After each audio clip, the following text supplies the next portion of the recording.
Hello दोस्तों। मैं पुष्पेंद्रा आप सभी का आपके अपने परिवार एस ऑफिशियल में स्वागत करते हैं। ठीक है, सभी को मॉर्निंग, गुड मॉर्निंग, सत श्री अकाल, राधे राधे। ठीक है, आज हम लोग 7 नवंबर डेली करेंट अफेयर्स पढ़ेंगे। ठीक है, जो कि डेली एक छोटा सा सेशन मॉर्निंग में होता है। और साथियों, अगर वीडियो देख रहे हो तो लास्ट तक जरूर देखना। ठीक है, तो चलते हैं सबसे पहले क्वेश्चन की ओर। ठीक है, आपके सामने सबसे पहला क्वेश्चन लगा दिया गया है, आप पढ़ भी सकते हैं। ठीक है, तो चलिए, किसे किसे अंतर्राष्ट्रीय डेयरी महासंघ आईडीएफ के बोर्ड के लिए नियुक्त किया गया है। पहला क्वेश्चन साथियों देखिए, किसे अंतर्राष्ट्रीय डेयरी महासंघ आईडीबी आईडीएफ के बोर्ड के लिए चुना गया है। तो इसका जो राइट आंसर हो जाएगा साथियों, दिलीप रथ को, जो कि आपके सामने फाइल फोटो है। इन्हीं को डेयरी महासंघ आईडीएफ के लिए नियुक्त किया गया है। चलिए बात करते साथियों नेक्स्ट क्वेश्चन की, यानी कि इसका डिटेल बात करते हैं। ठीक है, चलिए डिटेल में है साथियों। श्री दिलीप रथ, अध्यक्ष राष्ट्रीय डेयरी विकास बोर्ड के नए एनडीपी के राष्ट्रीय अध्यक्ष महासंघ आईडीएफ के बोर्ड में सर्वसम्मति से निर्वाचित किया गया है। और यह विश्व के सबसे बड़े दूध उत्पादक देश का प्रतिनिधित्व करता है। अंतर्राष्ट्रीय महासंघ आईडीएफ की बात करें तो एक अंतर्राष्ट्रीय गैर लाभकारी गैर संघ, जो कि वैश्विक डेयरी का प्रतिनिधित्व करता है। आईडीएफ की माने तो सदस्य राष्ट्रीय समिति होती है, जो सामान्यतः प्रत्येक देश में डेयरी संस्थाओं द्वारा गठित होती है। संगठन का उद्देश्य साथियों यह है कि सुनिश्चित करना होता है कि उच्च गुणवत्ता वाले दूध और पौष्टिक सुरक्षित डेयरी उत्पादों के उत्पादन में सबसे अच्छा वैज्ञानिक विशेषता कार्य करे। ठीक है, चलिए बात करते साथियों दूसरा नंबर क्वेश्चन की। तो आपके सामने दूसरा नंबर है कोरोना से संबंधित। ठीक है, कोविड-19 से संबंधित दूसरा क्वेश्चन है साथियों, हाल ही में नगर निगम किस राज्य में प्लास्टिक लाओ मास्क जाओ पहल की शुरुआत की है। प्लास्टिक लाओ मास्क ले जाओ पहल की शुरुआत की है। तो इसका जो राइट आंसर हो जाएगा, उत्तराखंड राज्य ने। कौन? उत्तराखंड राज्य ने कोरोना यानी कोविड-19 से निपटने के लिए प्लास्टिक लाओ मास्क ले जाओ पहल की शुरुआत की है। चलिए बात करते साथियों डिटेल में थोड़ा। तो बात करते साथियों डिटेल में, तो यानी उत्तराखंड राज्य ने देहरादून नगर निगम ने कोरोना संक्रमण का फैलाव रोकने के लिए प्लास्टिक कचरे से निपटने के लिए प्लास्टिक लाओ मास्क ले जाओ नामक नई पहल की शुरुआत की है। इस पहल से लोगों में प्लास्टिक कचरे के विरुद्ध जागरूकता बढ़ेगी और लोगों को मास्क के रूप में उपयोग हेतु जागरूकता किया जाएगा और सभी को मास्क भी उपलब्ध करा दिया जाएगा। इस पहल के तहत देहरादून नगर में निगम द्वारा अब तक प्लास्टिक कचरे के बदले लगभग 5,000 मास्क वितरित किए जा चुके हैं। ठीक है, तो चलिए बात करते साथियों नेक्स्ट क्वेश्चन की, यानी कि तीसरा question, virtual global investor round table 20 VGIR 20 की अध्यक्षता कौन या किसने की है। ठीक है, राउंड टेबल 20 की अध्यक्षता किसने किया है। तो इसका जो राइट आंसर हो जाएगा, नरेंद्र मोदी जो कि भारत के प्रधानमंत्री हैं। ठीक है, उन्होंने ही राउंड टेबल 20 की अध्यक्षता की है। चलिए बात करते साथियों डिटेल में थोड़ा। ठीक है, तो आपके सामने डिटेल है, virtual global investor round table 20 की अध्यक्षता कौन करेगा? प्रधानमंत्री यानी भारत के प्रधानमंत्री श्री नरेंद्र मोदी जी द्वारा। यह दुनिया भर में यह दुनिया भर के निवेशकों को आकर्षित करने के लिए एक प्रमुख अभियान चलाया जा रहा है। शिखर सम्मेलन की माने तो मुख्य केंद्र भारत के आर्थिक और निवेश के दृष्टिकोण की चर्चाओं पर होगा। बैठक में 5 ट्रिलियन अमेरिकी डॉलर वाली अर्थव्यवस्था के निर्माण की राह के बारे में सरकार की दृष्टिकोण पर चर्चा की जाएगी। यह राउंड टेबल दुनिया की 20 बड़ी पेंशन एवं सॉवरेन हेल्थ यानी वेल्थ फंड से जुड़ी कंपनियां भी हिस्सा ले सकती है। चलिए बात करते साथियों चौथा क्वेश्चन की। तो आपके सामने 4 नंबर क्वेश्चन है।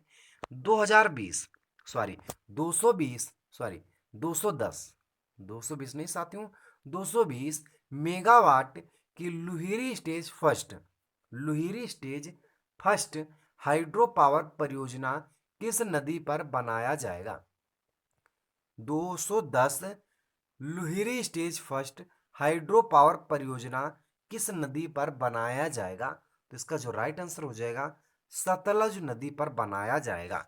ठीक है, चलिए बात करते साथियों थोड़ा डिटेल में। तो आपके सामने डिटेल है। 210 मेगावाट की लुहरी स्टेज हाइड्रो पावर परियोजना हिमाचल प्रदेश के शिमला में कहाँ पर बनेगी? हिमाचल प्रदेश के शिमला में कुल्लू जिले में सतलज नदी पर निर्माणाधीन कराया जाएगा। यह परियोजना प्रतिवर्ष 758.20 मिलियन यूनिट बिजली उत्पादन करेगी और इसे सतलुज जल विद्युत निगम लिमिटेड द्वारा राज्य सरकार द्वारा और भारत सरकार द्वारा बिल्ड ओन ऑरेट मोटेन BOOM आधार पर सक्रिय समर्थन के साथ कार्य की शुरुआत की जाएगी। प्रधानमंत्री श्री नरेंद्र मोदी जी द्वारा अध्यक्षता में आर्थिक मामलों की मंत्रिमंडल समिति ने परियोजना में 1810.56 करोड़ रुपए की निवेश की स्वीकृति दी है। चलिए बात करते साथियों नेक्स्ट क्वेश्चन की। आपके सामने पांचवा नंबर क्वेश्चन है। किसने आर्टिफिशियल इंटेलिजेंस डेटा एनालिटिक्स का उपयोग करके अपनी परिचालन दक्षता में सुधार करने हेतु इंडियन स्कूल ऑफ बिजनेस के साथ समझौता किया है? तो किसने समझौता किया साथियों? भारतीय रेलवे ने। कौन? भारतीय रेलवे ने आर्टिफिशियल इंटेलिजेंस और डेटा एनालिटिक्स का उपयोग करके अपनी परिचालन दक्षता में सुधार करने हेतु इंडियन स्कूल ऑफ बिजनेस के साथ समझौता किया है। किसने? भारतीय रेलवे ने। चलिए बात करते साथियों डिटेल में थोड़ा। तो आपके सामने डिटेल है। इंडियन स्कूल ऑफ बिजनेस के साथ साझेदारी की है। कौन? भारतीय रेलवे। समझौते के तहत इंडियन स्कूल ऑफ बिजनेस भारतीय रेलवे के यात्रीगण प्रणाली की आरक्षण का उपयोग करने के लिए राष्ट्रीय ट्रांसपोर्टर द्वारा उत्पन्न डेटा विश्लेषण करेगा, जो नई ट्रेनों की शुरुआत और भविष्य कहने वाला संपत्ति के रखरखाव में मदद करेगा। भारतीय रेलवे की माने तो भविष्य में इसके बारे में उत्कृष्टता केंद्र स्थापित करेगा और हर जोनल रेलवे में एक चीफ टेक्नोलॉजी ऑफिसर यानी CTO नियुक्त किया जाएगा, जो कि एनालिटिक्स में आर्टिफिशियल इंटेलिजेंस AI और उभरती हुई तकनीकों पर नजर बनाए रखेगा। चलिए बात करते साथियों नेक्स्ट क्वेश्चन की। तो आपके सामने 6 नंबर क्वेश्चन है। अलसेन ओत्तरा अलसेन ओत्तरा को राष्ट्रपति के रूप में नियुक्त किया गया है। कहाँ के राष्ट्रपति अलसेन ओत्तरा को बनाया गया है? तो आइवरी कोस्ट के राष्ट्रपति बने हैं कौन? अलसेन ओत्तरा जी। ठीक है, तो चलिए बात करते हैं थोड़ा डिटेल में। तो आपके सामने डिटेल है। चलिए बात करते साथियों थोड़ा डिटेल में। तो पेशे से अर्थशास्त्री थे। कौन? अलसेन ओत्तरा जो थे वो पेशे से अर्थशास्त्री थे। ओत्तरा जी जो कि चुनाव में 94% वोटों से जीत हासिल की है। और बता दें कोटे की आइवरी कोस्ट के अध्यक्ष के रूप में तीसरे कार्यकाल के लिए फिर से चुना गया है। किसे? ओत्तरा जी को। वह 2010 से आइवरी कोस्ट के अध्यक्ष रह चुके हैं और अंतर्राष्ट्रीय मौद्रिक कोष और central bank of west African state के लिए काम कर चुके हैं। उन्होंने 1990 से दिसंबर 1993 तक कोटे की आइवर के प्रधानमंत्री के रूप में भी कार्य किया है। अल सेन उत्तरा का तीसरा कार्यकाल राष्ट्रपति के कार्यकाल के संबंध में निर्धारित नियमों के विरुद्ध, जो कि देश में 2 बजे निर्धारित किया गया है। चलिए बात करते साथियों नेक्स्ट क्वेश्चन की। तो आपके सामने अगला क्वेश्चन है, टेनिस खेल। टेनिस खेल 1000 मैच जीतने वाले चौथे खिलाड़ी का नाम आपको बताना है साथियों। तो चौथे खिलाड़ी कौन बन गए हैं? Rafael Nadal. राफेल नडाल हैं जो कि 1000 मैच जीतने वाले चौथे खिलाड़ी बन गए हैं। ठीक है, आपके सामने फाइल फोटो है। चलिए बात करते साथियों थोड़ा डिटेल में। तो राफेल नडाल जो हैं चौथे खिलाड़ी बने हैं, बल्कि पहले, दूसरे और तीसरे की बात करें तो पहले जो हैं 1274 मैचेस जीती हैं, जो कि हैं जिमी कोनर्स। और दूसरे की बात करें तो रोजर फेडरस, जो कि 1242 मैचेस जीती हैं। और तीसरे की बात करें तो 1068 मैचेस जीती हैं इवान लेंडल। ठीक है, चलिए बात करते साथियों नेक्स्ट क्वेश्चन की, यानी 8वां नंबर क्वेश्चन है आपके सामने। किस मंत्रालय ने किस मंत्रालय ने प्रसाद योजना की देख रेख करता है? कौन सा मंत्रालय है साथियों जो कि प्रसाद योजना की रख रखाव में ध्यान देता है? तो इसका जो राइट आंसर हो जाएगा, पर्यटन मंत्रालय जो साथियों है वो प्रसाद योजना की रख रखाव के लिए बनाया गया है। चलिए बात करते साथियों थोड़ा डिटेल में। तो आपके सामने डिटेल है, तीर्थ यात्रा, कायाकल्प और आध्यात्मिक सर्वधन ड्राइव प्रसाद एक राष्ट्रीय मिशन है और इसकी देखरेख के लिए पर्यटन मंत्रालय और भारत सरकार द्वारा की जाती है। और इसे 2015 में लॉन्च किया गया था। इसकी जब शुरुआत हुई थी साथियों 2015 में की गई थी। ठीक है, और इस योजना का उद्देश्य साथियों बुनियादी ढांचा विकास जैसे लास्ट माइल कनेक्टिविटी, प्रवेश बिंदु, इको फ्रेंडली और परिवहन व्याख्या केंद्र, एटीएम, मनी एक्सचेंज और अन्य बुनियादी पर्यटन सुविधा उपलब्ध कराना। इस केंद्र का निर्माण प्रसाद योजना की गुरयोर का विकास परियोजना के तहत किया जाता है। चलिए बात करते साथियों नेक्स्ट क्वेश्चन की। 9 नंबर क्वेश्चन है, prof N Bhaduri prof N Bhaduri memorial lecture award से निम्न में से किसे सम्मानित किया गया है? तो इसका जो राइट आंसर हो जाएगा, डॉक्टर सुशांत कार को prof N Bhaduri memorial lecture award 2020 से सम्मानित किया गया है। ठीक है, चलिए बात करते साथियों डिटेल में थोड़ा। तो आपके सामने डिटेल है, society of biological chemists India leishmania donovani काला बाजार रोगी परजीवी के रोगा जनन क्षमता एवं इसके अस्तित्व की रणनीति को समझने की दिशा किए गए महत्वपूर्ण शोध को मान्यता देने के लिए वरिष्ठ वैज्ञानिक डॉक्टर सुशांत कौर को इस साल professor N N Bhaduri memorial lecture award के लिए चुना गया है।